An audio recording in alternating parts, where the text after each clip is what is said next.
I never thought my life would turn out like this. My name's Rita, and this is my story. I was born to farmers, good people who taught me the value of hard work from the day I could walk. Our days started before dawn, tending to the animals and crops. Life was simple back then. I'd go to school, come home, and help around the farm. Weekends were for family time and catching up on chores. I didn't know any different, and I didn't want to. But things changed when I graduated high school. My parents, bless their hearts, wanted more for me than a life on the farm. "Rita, we've been talking," Dad said one evening as we sat around the dinner table. "Your mom and I think you should go to college." And just like that, my world expanded.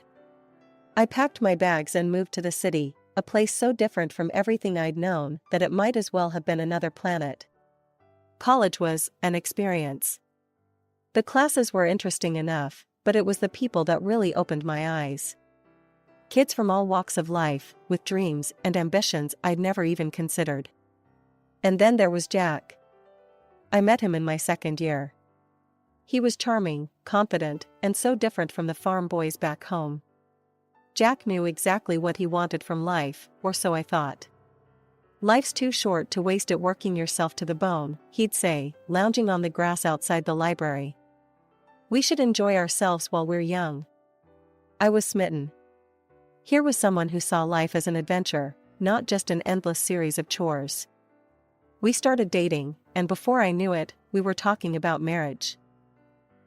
When I told my parents, they were cautious.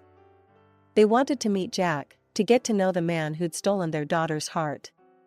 "He seems nice enough," Dad said after Jack's first visit to the farm. "But there's something. I don't know."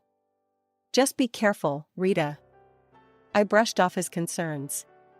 What did my old-fashioned father know about modern love? Jack was perfect, and we were going to have a perfect life together.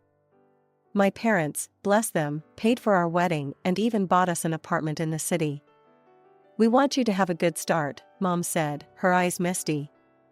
"Thanks, Mom, Dad," I said, hugging them tight. "I promise I'll make you proud." As Jack and I stood at the altar, exchanging vows and rings, I thought my life was set. I had a husband who loved me, a good job in the city, and a bright future ahead. The first couple of years of our marriage were, well, I thought they were good. Jack and I both had jobs in the city, and we settled into a routine. But looking back, I can see the cracks that were forming even then. "Rita, do we have to go to your parents' farm this weekend?" Jack would whine every time I suggested a visit. "It smells like manure, and your dad always wants me to help with something." I'd sigh and try to reason with him.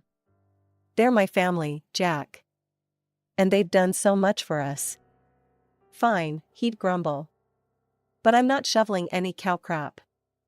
I brushed it off as city boy squeamishness. After all, I'd grown up with those smells and chores. But now I wonder if I should have seen it as a red flag. 2 years into our marriage, I got pregnant. I was over the moon, and my parents were ecstatic. "A grandchild," Mom squealed over the phone. "Oh, Rita, we're so happy for you." Jack's reaction was less enthusiastic. "A kid? Already? I guess that's okay." I chalked it up to nerves. Surely he'd warm up to the idea of being a father. My parents, bless their hearts, continued to support us. They bought us a car, paid for vacations. I was grateful, but Jack seemed to take it all for granted. "Of course they're helping us," he'd say. That's what parents do. When our son, Tommy, was born, I fell in love all over again. But Jack, well, he tried, I'll give him that. But fatherhood didn't come naturally to him. "Can't you keep that kid quiet?" he'd complain when Tommy cried at night. "Some of us have to work in the morning." I'd bite my tongue and remind myself that we were both adjusting to parenthood. Life went on. We visited the farm when we could, though Jack's reluctance grew with each trip. "Your dad asked me to help fix the tractor again," he'd grouse. "I'm not a mechanic, for Christ's sake." I'd watch my dad and Jack working together, oil-stained and sweaty. Dad would be patient, explaining each step, while Jack would grimace and fumble with the tools. Then, tragedy struck. Within a year, both my parents passed away. I was devastated. "They're gone, Jack," I sobbed into his shoulder. "I can't believe they're gone." He patted my back awkwardly. "It'll be okay. At least they left us the farm." His words jolted me. The farm. My family's legacy. And all Jack could think about was what we'd inherited? In the midst of my grief, Jack dropped a bombshell. "We should sell the farm," he said one night over dinner. "We could buy a big house in the city. Live like kings." I wanted to argue, to fight for my family's legacy. But I was tired, worn down by grief and the demands of motherhood. And wasn't a wife supposed to support her husband's decisions? "Okay," I said quietly. "If you think it's best." And just like that, with a few signatures on some papers, my family's history was sold off to the highest bidder. The money went into our joint account, and Jack was like a kid in a candy store.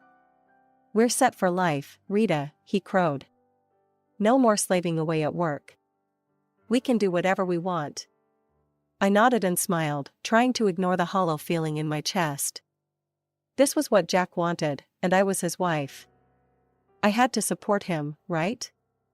Life after selling the farm was different. The money from the sale cushioned us nicely, I'll give Jack that. We didn't have to work as hard anymore. We both cut back to part-time hours, and for a while, it felt like we were living the dream. But as the years went by, I started noticing things. Jack, who'd never been a hard worker to begin with, seemed to lose all motivation. He'd quit jobs at the drop of a hat, always with some excuse. That boss was a jerk, he'd say, or they expected too much. "I'm not a slave, you know." I'd try to reason with him. "Jack, we can't live off the farm money forever. We need to think about our future." He'd wave me off. "Relax, Rita. We're set for life. Why work ourselves to death?" Meanwhile, our son Tommy was growing up fast. He graduated high school, then college, and before I knew it, he was working and living on his own. I was proud of him, but I missed having him around. Then one day, I was flipping through the newspaper when a name caught my eye. It was an article about a successful concrete production plant, owned by none other than Jack's uncle, Robert. "Jack," I called out, "did you see this article about your Uncle Robert?" Jack's face darkened. "I don't want to hear about that old tyrant," he snapped. I knew the story, or at least Jack's version of it. How his parents had died when he was young, leaving him in the care of his uncle. How Robert had been overbearing and controlling, trying to force Jack into the family business. He never listened to what I wanted, Jack had told me years ago.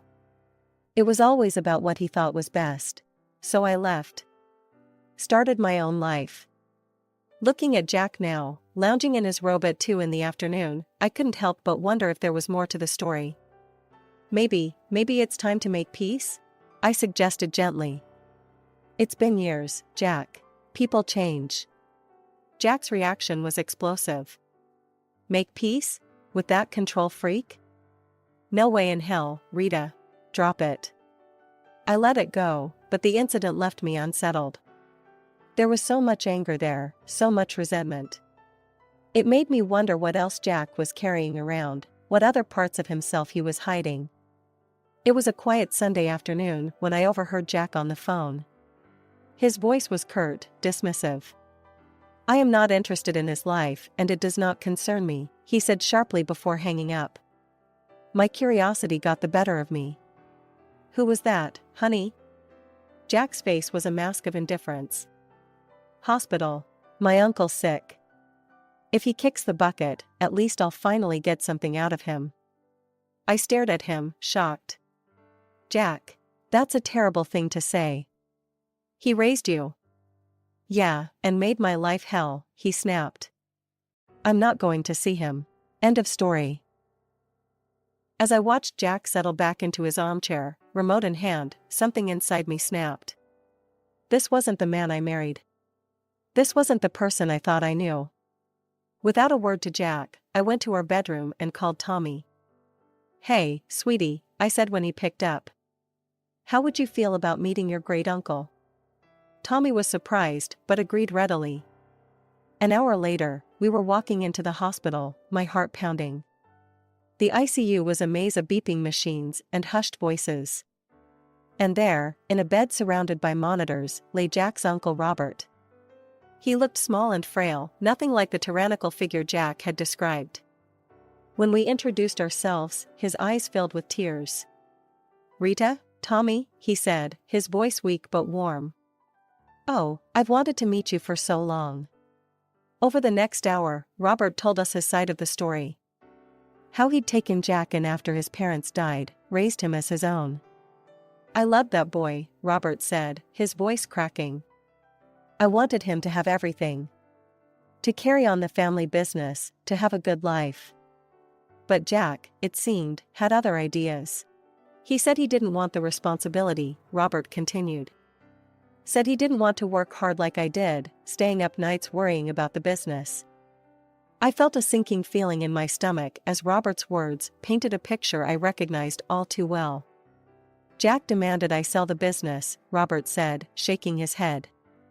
"Wanted me to set him up with a monthly allowance, an apartment, a car. Said I owed him a carefree life." I glanced at Tommy, seeing my own shock mirrored in his face. "I told him that's not how life works," Robert went on. "That money needs to be earned. I begged him to stay, to learn the business. But he just got angry.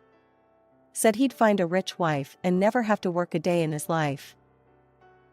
As I sat there in Uncle Robert's hospital room, memories from the past decade started flooding back. Like pieces of a puzzle finally falling into place, I saw our life together in a new, harsh light. Jack had never held a job for long. He always chose part-time work, called in sick often, took countless days off. I'd attributed it to stress, to him being a free spirit. But now I saw the truth. "Life is for pleasure, Rita," he'd always say. "Why kill ourselves working?" I felt sick to my stomach as realization dawned. Jack hadn't married me for love. He'd married me for my family's money, for the comfortable life he thought I could provide. I was just a means to an end, the rich bride he'd promised his uncle he'd find. Tears welled up in my eyes as the weight of this truth settled on me. Our whole life together, our marriage, our family, it was all built on a lie. Uncle Robert's voice pulled me from my thoughts. "I'm so sorry," he said, his voice weak. "I won't be able to leave anything to you or Tommy. I wanted to, but..." "It's okay," I said, squeezing his hand. "We don't need anything." "I had plans," Robert continued, growing agitated. "A new project. It would have changed everything. But I ran out of time." Suddenly, Robert's face contorted in pain. The machines around him started beeping urgently. "You need to leave," a nurse said, rushing in. "Now." A few days later, the call came. Uncle Robert had passed away. When I told Jack, his reaction made my blood run cold. "Finally," he exclaimed, a grin spreading across his face. "Took the old bastard long enough." I stared at him, disgusted. "Jack, he was your uncle. He raised you." He waved dismissively. Yeah. So, when's the funeral? Do we need to go to that?" In the end, Jack didn't attend. Tommy and I organized the funeral ourselves, a small, dignified affair that I hoped would have made Uncle Robert proud. While I was grieving for a man I'd barely known, my husband was at home, gleefully calculating his newfound wealth. "The factory's got to be worth at least 10 million, I heard him saying on the phone when I got home. Can you believe it? I'm rich." I watched him strut around our house, boasting about his inheritance, and felt nothing but revulsion. This wasn't the man I thought I'd married. This was a stranger wearing my husband's face. And then, things got worse. "You know, Rita," Jack said one evening, his eyes cold. "You're getting kind of old for me. I think I'm ready for an upgrade." I couldn't believe what I was hearing. "Excuse me?" He shrugged, not even bothering to look ashamed. You heard me. I'm rich now. I can do better. Over the next few weeks, Jack's behavior became increasingly erratic. He'd stay out late, coming home in the early hours reeking of booze and perfume. More than once, I spotted lipstick stains on his collar. Each time I confronted him, he'd brush me off. Mind your own business, he'd sneer. You should be grateful I come home at all. As I lay awake one night, listening to Jack stumble in at 3 a.m., I realized something had to change. I couldn't keep living like this. I deserved better. But more importantly, I needed to know the truth about everything, about Jack, about the inheritance, about the life I thought we'd built together. One morning, after another night of Jack stumbling in at dawn, I'd had enough. Where were you? I demanded, my voice shaking with anger and hurt. Jack sneered, his bloodshot eyes narrowing. None of your damn business, Rita. You should be grateful I come back at all. I recoiled as if I'd been slapped. Grateful? Is that what you think our marriage is? He ignored my question, instead fixing me with a calculating look. Say, how much is left from your parents' inheritance? We must have some savings, right? The sudden change of topic threw me off guard. What, Jack, we've spent it all. The accounts are empty. His face twisted into an ugly mask of disgust. Empty?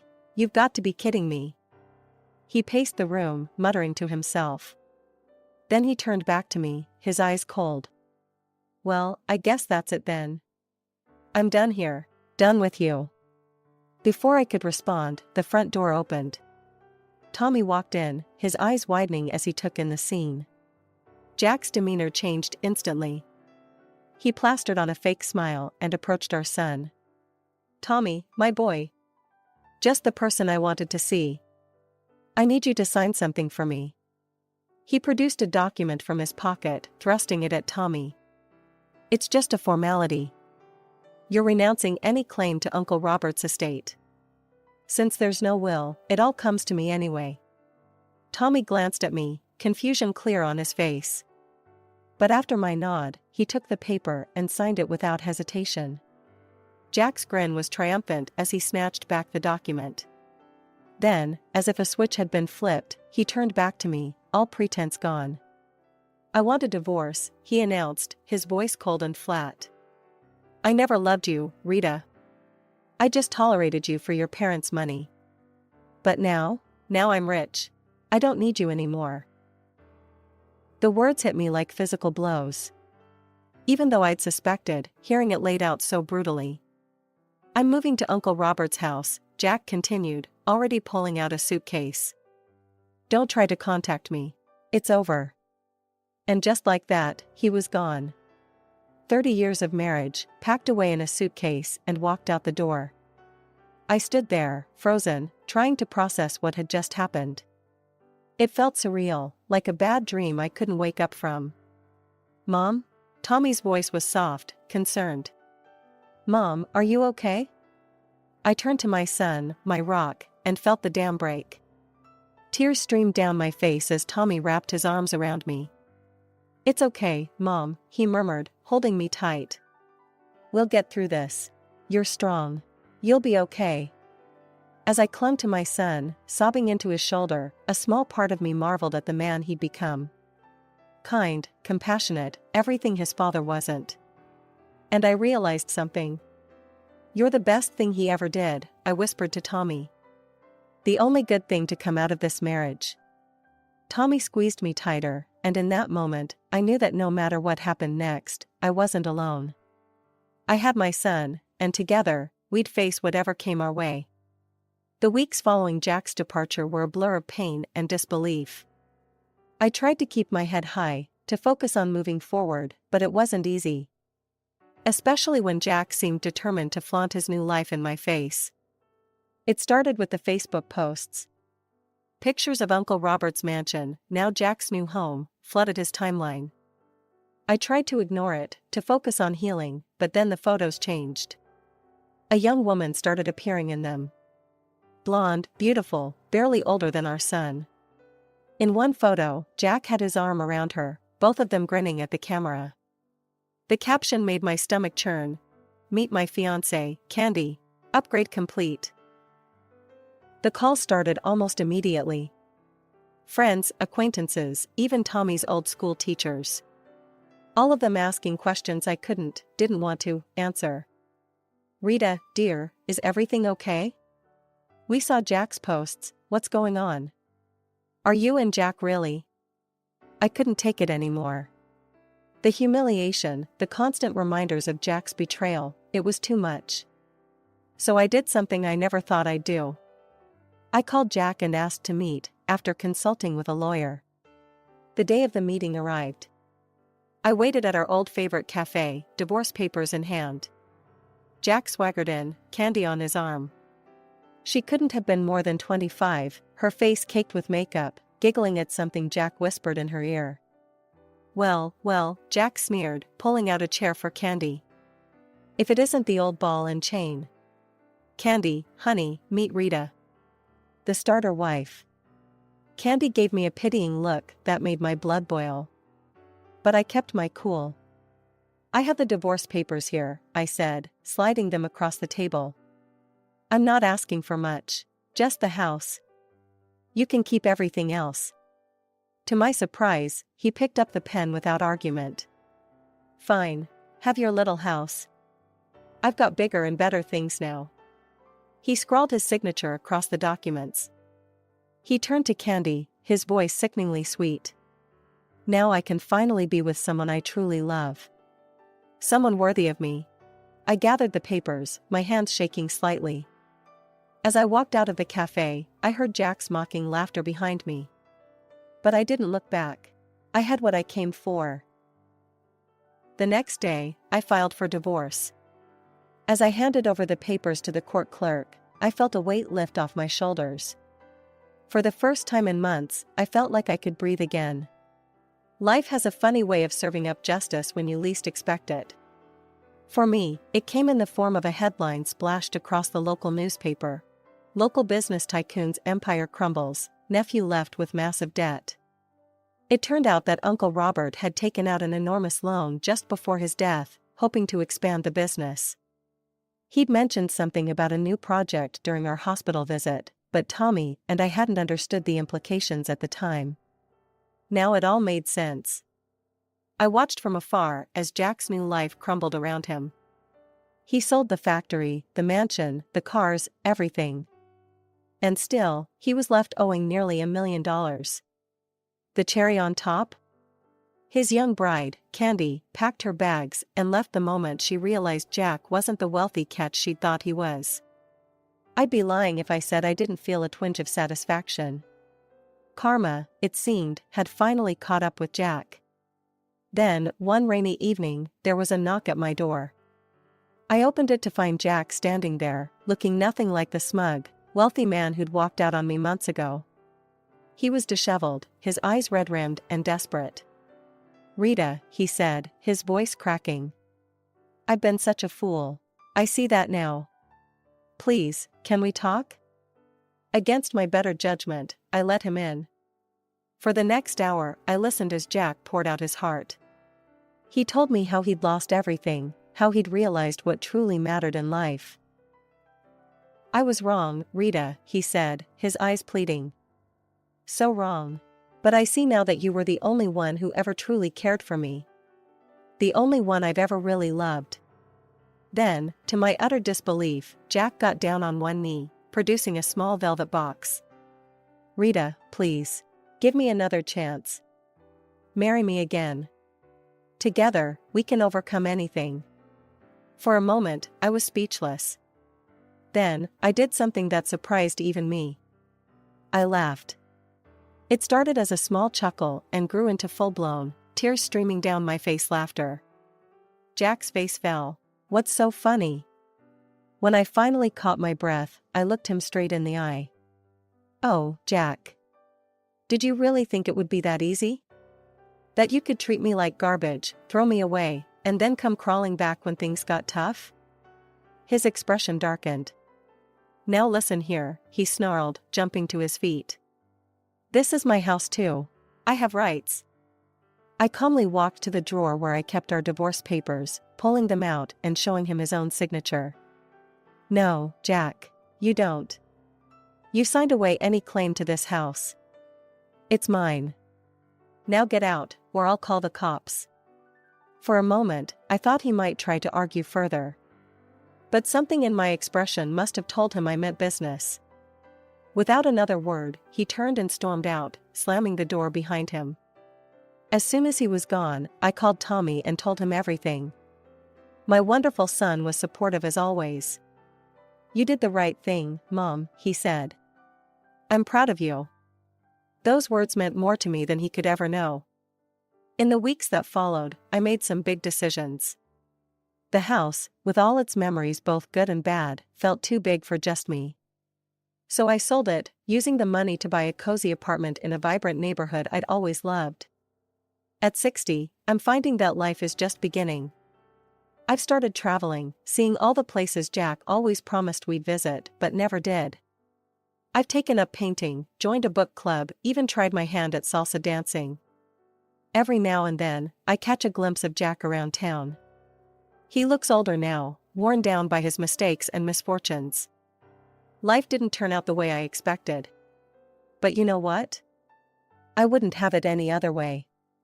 Because now, for the first time in a long time, I'm truly, completely, happily me.